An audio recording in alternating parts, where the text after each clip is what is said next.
Good morning, everyone. I've found that often in life we come to a situation, a loss, a challenge, with the tools we have in our hands, the natural and learned gifts and capabilities that we have. And we want to bring some comfort, some help, some solution, something that will ease the situation and at the very least dignify it, bring a sense of closure or comfort maybe. And that Sunday morning, after what had been a truly terrible few days, Mary of Magdalene came to the tomb doing what she knew to do: anoint the dead and mutilated body of her friend and her mentor Jesus with spices and oils, to posthumously give him a shred of the honor, love, and dignity that he deserved after everything he had done for her. Difficult things happen, and we meet them, we hope, with care and tenderness. Difficult things happen, and we bring what we know to do, what we're good at doing, what we're able to do. That is really good. This sermon is about Mary Magdalene, and in fact, at the 8 a.m. service in the chapel, we dedicated her icon and talked about the chapel being renamed the Chapel of Mary Magdalene. This sermon is about Mary Magdalene. But let's acknowledge the issue in our own hearts and minds this morning, the retiring rector in the room, the other MM of the day, Matt McDermott. Right, next week, many of you know, is his last Sunday with us as a church, as our rector, our priest. And a lot of you are feeling a lot of different things, difficult things maybe. And we're going to bring what we can to each other to help, to comfort, to reassure, to celebrate legacy and friendship, to move forward. We're going to bring what we can, and that is good, and that is needed.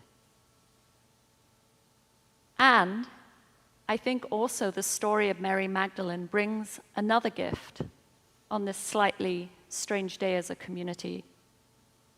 A gift for this community looking to help each other move forward, to help each other grieve, to bring one another what we can. And Mary also gives us a gift individually in the situations, relationships, and difficulties many of us face in our own lives, quite apart from our life as a community. Situations where we're all looking for and embracing solutions, solace, and support. In today's gospel, a few verses back, we learn that Mary, along with some other women, had come to the place where Jesus was buried, and they brought spices to anoint his body. This was the way. It would help dignify the mutilated, battered Jesus. It would help quell any smell from the decaying body. It would bring comfort to the mourners as they practically got to engage this dignifying, familiar ritual for the dead. They brought what they knew to do, what they could do to help themselves, one another, and Jesus. And Mary came to that garden with a very heavy heart, but determined to bring the human gifts that she had to bring. When she left the garden, she left with something completely different and wholly unexpected. When the women first got there, just before the passage we read, they find the tomb empty and their hearts sink as they assume someone has stolen the body, and they run to the disciples to let them know. And then everyone runs back to the tomb to figure out what has happened, and together again they find emptiness and fear for the worst. And then everyone except Mary returns slowly, quietly, despondently home. We bring what we can, and we face the unexpected, the emptiness, the weirdness, and the fear of what might be coming. Sometimes that sense of emptiness is the worst, those voids in our lives that we cannot fill ourselves, and we know it. There's the emptiness, maybe, of grief. Just last week, 2 beloved sheriff's deputies at the jail where I work died. One from a heart attack, one hit by a drunk driver. Both had young children at home.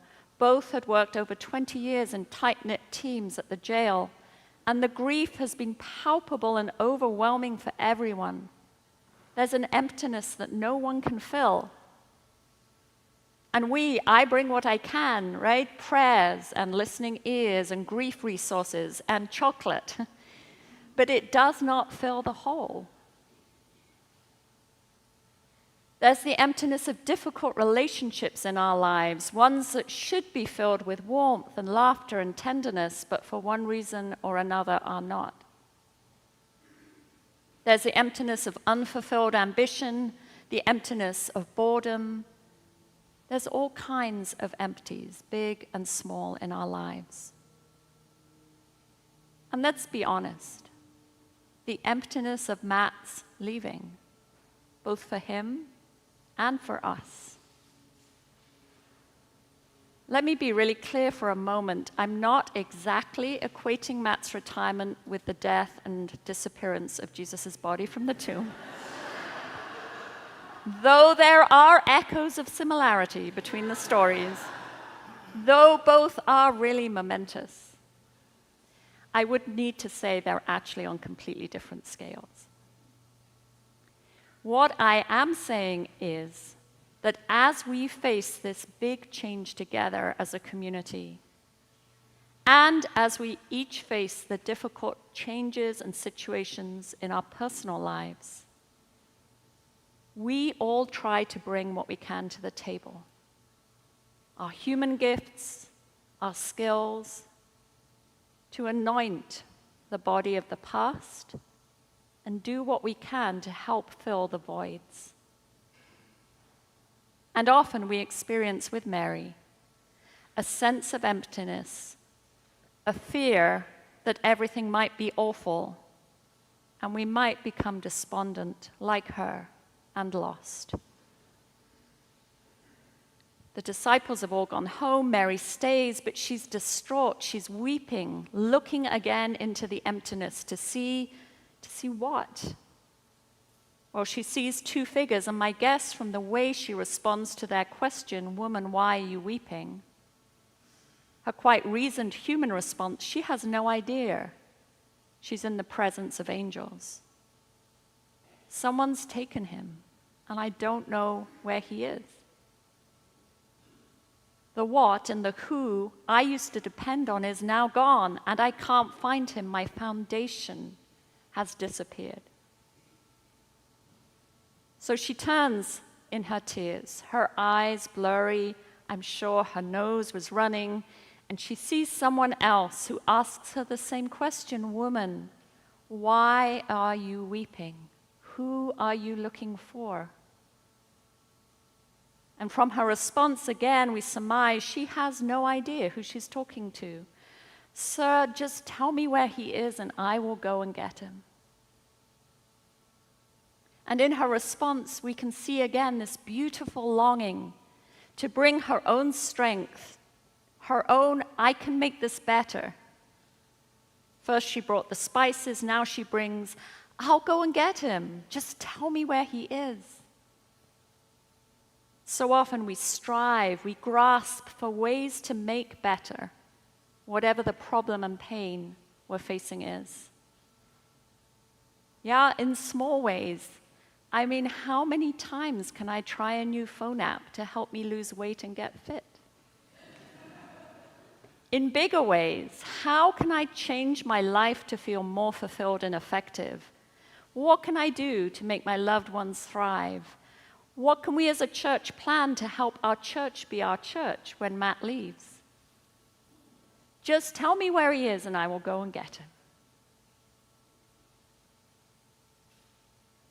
Mary. She hears her own name spoken by God. And in that moment, her story and the story of all of us who follow and all creation pivots to a whole new paradigm and dimension. Mary had thought she was coming to bring what she could to dignify death, comfort grief, care for trauma. What she actually received was, it's really difficult to put into words, new life that no one saw coming.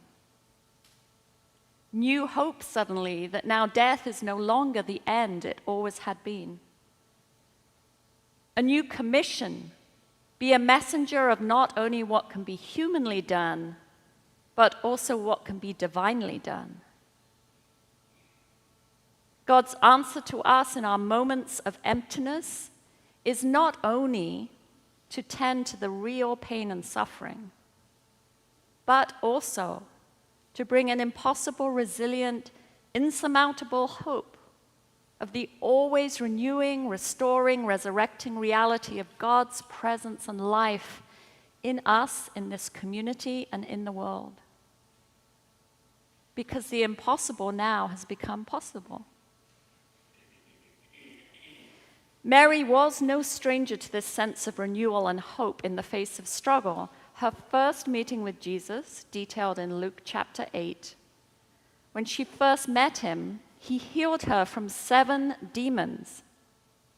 Now, we have no idea what these demons were. Often it has been taught by the church and assumed that she was a prostitute. There is no mention of that anywhere in the Bible. So let's put that mistake down to misogyny. She was, however, a troubled, turbulent, tortured soul. 7 demons. 7 is the number of perfection. She was perfectly oppressed. Trouble and toil, which no doubt she as a woman of good means had tried to address in many human ways, but had stubbornly haunted her until she encountered this supernatural, healing presence of Jesus. She was healed and freed. So Mary teaches us that true transformative healing and freedom from all that torments us will arise when we encounter Jesus. Her response to that healing that day was to become then a faithful presence and follower of Jesus. She supported him from her own pocket. She went around with him witnessing the incredible miracles, listening to the powerful teachings, watching the growing resistance from the powers that be. She committed to day in, day out companionship of God in his mission on the streets and in the homes of this world, the good days and the bad days, schooling herself with redemption, grace, and healing. And of course, she was present and did not leave on that one terrible, horrible day when this healer was pinned down and tortured to death just a few feet away from her. She refused to leave in the face of terrible suffering. And then she turns up with her spices and oils to do the only thing now she knows to do after that. Mary. As she hears her name, she is again forever changed and healed once more, but even more deeply. She is our messenger today of this, sent out by Jesus that morning, but still speaking this day. So thank you, Matt McDermott, for giving this church the gift of Mary Magdalene as you leave, for dedicating her icon and the sacred piece of our chapel to her, so that we can always remember her prophetic words to us and our community together. So, Mary, if you were in the room today, what would you say to us in our individual struggles and to this church at this pivotal moment?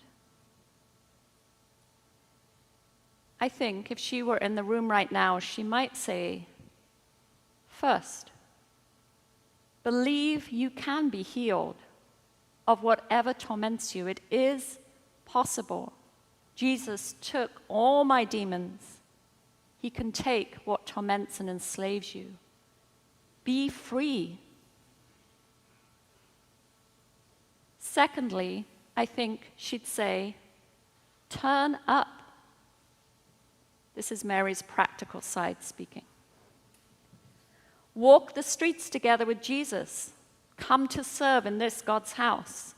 Go to the jails, the shelters, and the suffering places and spread the love. Do what you can here in church.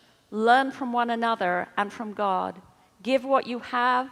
Do not shy away from being present to yourself and each other and this community in times of suffering. Even when it seems like there is no answer, just stay. And thirdly, I think she'd say, when you have brought all that you can, when you've done everything you know to do and it's not enough, and you are now out of answers, listen for God calling your name. And experience the mystery that God is already alive and present in those moments of emptiness, with a paradigm-shifting, revelatory, personal and communal resurrection, an unshakable hope that the future is indeed warm and bright and full of promise, and that as much as you've already been healed and helped by God, a deeper and more profound healing is coming. And you all get to be part of spreading that message to many other people. I want to end with part of a poem about Mary Magdalene, but as a prayer and a meditation to transition to the rest of our service, where we celebrate the resurrection. It's a poem by George MacDonald, a famous Christian writer, and it's called Mary Magdalene. With wandering eyes and aimless zeal, she hither, thither goes. Her speech, her motions all reveal a mind without repose. She climbs the hill, she haunts the sea, by madness tortured, driven. 1 hour's forgetfulness would be a gift from very heaven. She slumbers into new distress. The night is worse than day. Exulting in her helplessness, hell's dogs yet louder bay. Thou risest up, the earth is fair, the wind is cool, thou art free. Is it a dream of hell's despair dissolved in ecstasy? That man did touch thee. Eyes divine make sunrise in thy soul. Thou seest love in order shine. His health hath made thee whole. Thou sharing in the awful doom didst help thy Lord to die. Then weeping o'er his empty tomb, didst hear him, Mary, cry. He stands in haste, he cannot stop. Home to his God he fares. Go, tell my brothers, I go up to my Father, mine and theirs. Run, Mary, lift thy heavenly voice. Cry, cry, and heed not how. Make all the new risen world rejoice. Its first apostle, thou. May we all follow her blessed example. Amen.